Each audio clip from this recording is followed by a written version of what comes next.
Places are up for grabs out of the Champions League qualifying campaign as we enter the third qualifying round. Who goes home? Who continues? We'll talk about it next.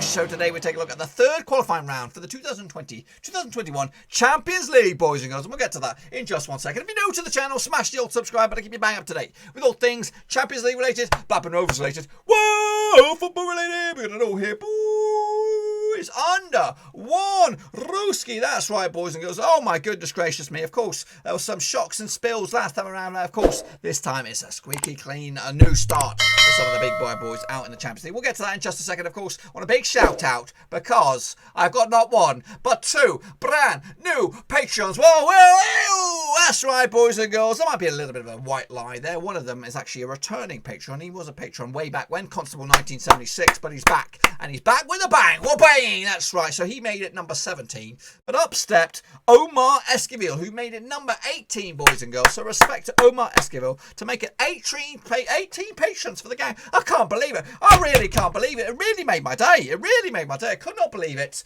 Doing backflips. I'm still doing backflips as it stands. Anyway, those two guys have pumped in and jumped in and now become executive VIPs of the channel. And if you want to join the exclusive VIP gang, I'm trying to make that 18 up to 20 and actually achieve one of my main goals. Get stuck in the old description. There's a link, patreon.com/overseas. For as little as $1 a month. Or you could be a little bit brave. That's right. Anyway, check it all out yourself. Patreon.com/overseas. But respect to them all, of course, behind the scenes. And again, if you want to see your name in lights, wait till the end of the vid. It might also be down here. If I'm savvy enough, it'll also be down there. Anyway, enough about that. Let's jump in the deep end, of course, and take a little look at how we all got on last time around then, shall we? Whoosh, there we go, out in the old vortex. So first and foremost, we're going to have a look at how we did last time around in the second qualifying round, where there was some shocks and spills and all that kind of jazz. Here we go, boys and girls. Here we go. Now, the actual score is on the right-hand side. My prediction, Rooney, is on the left. So let's have a look at it. And CFR Cluj, they did lose to Dinamo Zagreb. 2-2 final score in the end. Penalties was the deciding factor, going in favour of Zagreb. I actually went with a 3-2 win myself for Zagreb, so not too bad on that bad boy. Young boys burn. They did beat KI. 3-1 winners. Got that one bang on the nose, boys. Bang on the pissing nose. Celtic, though, crashed out to Ferencvárosi. 2-1 final score in the end. Actually went with a 3-1 win. A lot of us, I think all of us went with Celtic on that one. It was shambles there. Sadova, they lost to Maccabi Tel Aviv. 3-0 on the day. 2-0 for me. Not too bad on that boy. Legia Warsaw, they lost to AC Omonia. Cyprus, of course, that was what do you call it? What? Win or lose. I predicted the Polish team, but realistically, I wanted the Cypriot team to go through because Henning Berg is the manager, of course, ex-Rover. I just thought Legia Warsaw would step up to the plate, but no. Congrats to Henning Berg and co on that bad boy. NK Shalija, they lost to Molde 2-1 in the end. Got the one wrong as well. Ludogorets Razgrad lost to Midtjylland out of Denmark. 1-0 winners for them. Not great for me, is it? Look at that. But anyway, get back to my best soon. Dynamo Brest, they lost as well. So actually, they beat Sarajevo. Sorry, actually went with 2-1 the other way. Got that one wrong as well. Meanwhile, Qarabağ did beat Sheriff Tiraspol. 2-1 win, 2-0 for me. KF Tirana, they also lost to Red Star Belgrade. 1-0, actually, with a 3-0 win myself. AZ Alkmaar did beat Victoria Pilsen. 3-1 winners. I actually went with a 3-0 myself on that one. PAOK, they beat Besiktas 3-1. Got the one wrong. Went 2-1 the other way. And Lokomotiva, they lost to Rapid Vienna out in Austria. So realistically, what did I get? 1, 2, 3, 4, 5, 6, 7. Got myself 7, which puts me in the straight face gang. Not 4 though, you're in the shit face club. 5 to 9, you're in the straight face gang. 10 plus, there might be a couple of you guys out there. A couple of show-offs out there this time around, of course. No prediction league, it's just for fun. Just for fun. And we have Oliver Queen 777. He did okay. CCAA, top banana. Well done to you.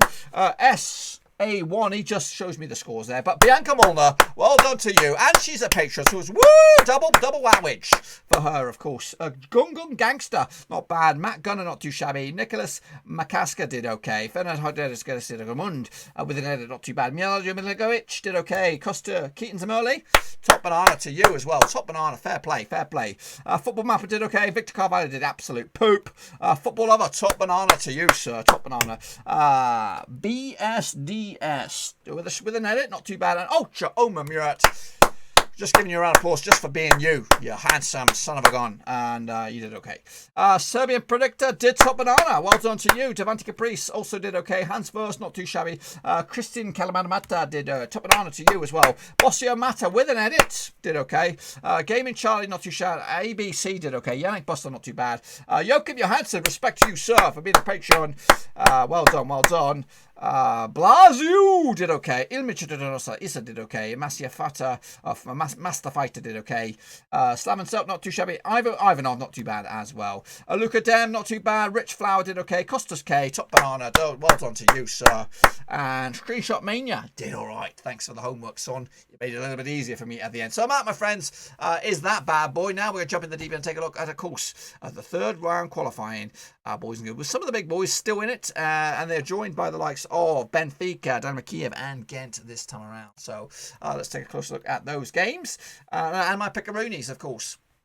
So we'll start off with Ferencvárosi taking on Dinamo Zagreb. Taking place on the 16th of September. These two sides have played each other at least twice.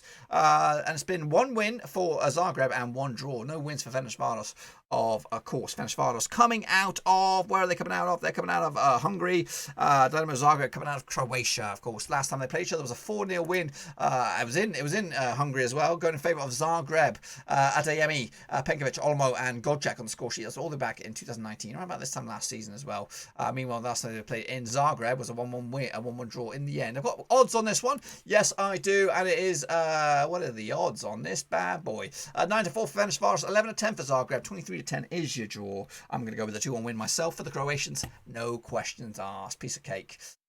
Who do we have next? We have Midtjylland. They're going to be taking on BSE, Young Boys Bern. Now, these two sides have played each other a couple of times before, according to my knowledge as well. One win for Midtjylland, one win for the Young Boys. Of course, last time they played each other was in Switzerland. It was a 2-0 win for Midtjylland back in 2012. Sly and Christian Black on the score sheet as well, with Alan Neff getting himself sent off. Meanwhile, last time they played in Denmark, it was a 3-0 win going in favour of Young Boys Bern with Raul Bobadilla, Alexander Fararund, and Morian Castano way back in 2012. Of course, now the bookmakers' odds on this bad boy, I'll probably go with the Young Boys Burn on this bad boy. 8-5 for Midtjylland, 6-4 for Young Boys, 4-5 is your draw. It is tight. It is tight on this bad boy, but you're going to go with one side or the other. I'm going to go with the Young Boys on this one to make it back-to-back away wins for me in my Predicoroonies. Next up, we have Maccabi Tel Aviv coming out of Israel, taking on Dinamo Brest coming out of Belarus. Of course, let's take a close look at these bad boys. These two sides have never played each other.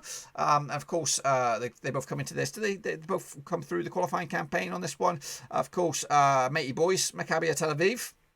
They beat Sudova last time around out of Lithuania, whereas Dinamo Brest, they beat Sarajevo coming out of Bosnia on this one. The bookmakers' odds with this one, I haven't got too much to say about this one myself. 7-4 on for Maccabi Tel Aviv, 11-4 is your draw, 4-1 is your away win. The bookies go with Maccabi Tel Aviv on this one out of Israel. I'm going to go with it as the same as well. Squeaky bum win, 1-0 win in the end to get themselves through to the next round, which is the playoff. And in that playoff, which was a two-legged affair, of course, all these games are one-legged affairs.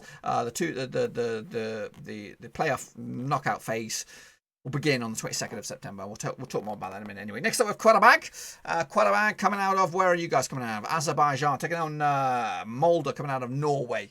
Take a close look at these bad boys then. Qarabağ, these two sides never played each other. The Norwegian football season is up and running. And it's not been the greatest start for Molde. They've actually lost 3 of the past 4 games. Molde picking up the only victory against Balkalub. The bookmakers' odds on this one, probably go with Qarabağ 7-4 for them. They're just actually long shots actually. Qarabağ 23-10 is your draw. 7-5 is your away win on this one. Again, Qarabağ coming through. Who did they play in the previous round? They actually beat Sheriff Tiraspol 2-1 winners in the end, whereas Molde actually came through a 2-1 win over Schalke on this one. I'm actually siding with Qarabağ on this one, despite the bookies going with Molde with just a slight advantage. But I'm going to go with the home time on this one to get themselves through to the next stage. It's tight. It's tight. Next up, of course, we have OC Omonia, Nikosia, of course, my main man, Henning Berg, pulling the strings up against Red Star Belgrade, a team that I always want to see them do well. Of course, my heart is torn on this one. These two sides played each other 4 times going back all the way to 2001. 0 wins for Nikosia, 2 wins for Red Star, and 2 draws as well. Last time played each other was a draw, but it ultimately ended in penalties. I think it was a 0-0 draw with Red Star coming out on top.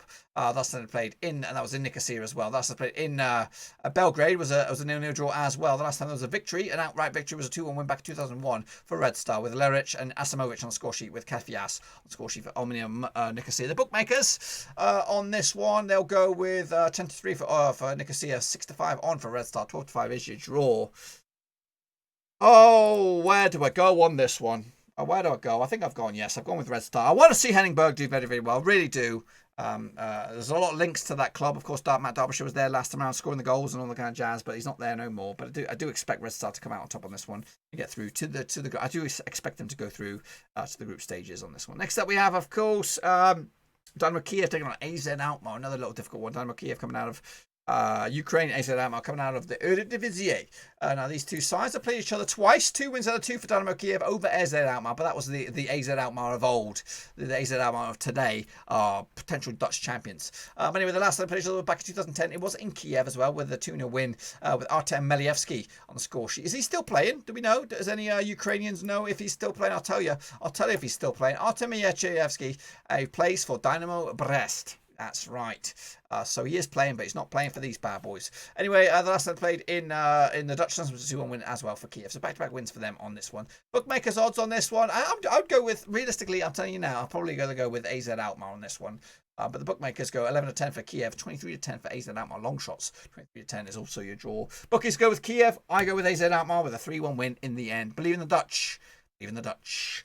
Next up, we have PAOK taking on Benfica. Of course, PAOK coming out of Greece. Benfica coming out of course, Portugal as well. Juggernaut at this stage. And with these two sides played each other at least 6 times, probably more. 1 win for PAOK, 4 wins for Benfica, and 1 draw. The last time played each other was back in 2018 in the Champions League knockout qualifying campaign.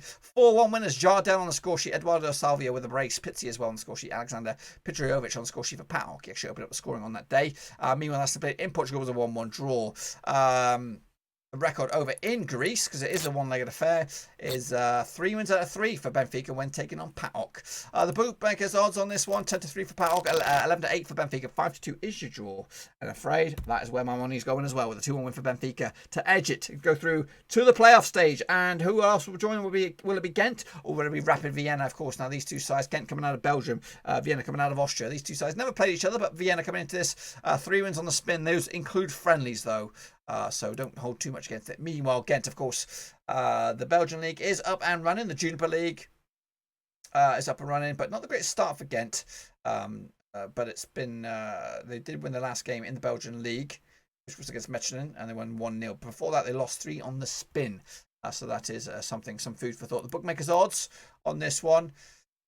They go 5-4 for Gent, 30-5 is draw, 3-1 is your away win on this one. Gent, of course, coming into this at this stage. Meanwhile, Rapid Vienna coming in after beating Lokomotiva coming out of Croatia. Going to go with Gent on this one, despite their form out in the Belgian Juniper League. I still think they'll have enough in the tank to get themselves through to the playoff, boys and girls, to the playoff round. Of course, already waiting for them in the playoff will be Slavia Prague, Red Bull Salzburg, Olympiacos, and Krasnodar. Those they'll be joined by 8 of the winners right here. 2, 4, 6, 8. Yes, that's right, just to make sure of it. And of course, we'll have all those games coming at you right here on the channel. So make sure you stick around for that one. The best way to do that is bang the old subscribe button so you don't miss a beat, boys and girls. Until then, though, give the video some love and smash the thumbs up. And of course, smash the subscribe if you are new. If you want to go that extra punch, become a patron of the channel. There is a link down in the description, patreon.com/overseas. Will your club make it through to this next stage? Because the next stage is, of course, the one that really matters, to get you through to the group stages, boys and girls. Anyway, I'm looking forward to it. Hopefully you guys are too. Until then, give the video some love and of course smash the thumbs up. And of course, if you want to help us out in the old Patreon, check that bad boy. Until then, though, I'll see you all on the other side. Get your predictions in nice and early. Till then, we're out.